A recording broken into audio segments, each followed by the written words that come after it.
ఎవరినన్నా గాయపరుస్తున్నారా?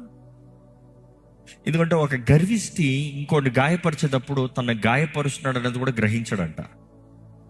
ఒక గర్విష్టి ఇంకోటిని అవమానపరిచి హేళన చేసినప్పుడు గర్వం అనేది ఎలా ఉంటుందంటే ఇట్ ఈస్ ఆల్వేస్ మీ, నేను. గర్వం అనేది ఎప్పుడు ఎలా ఉంటుందంటే నాది, నేను ఎలా కనబడుతున్నా, నేను ఎలా ఉన్నాను, నేనెవరిని. ఇది గర్వం. ఈ గర్విష్టి ఎప్పుడు ఇంకోటి పట్టించుకోడంట.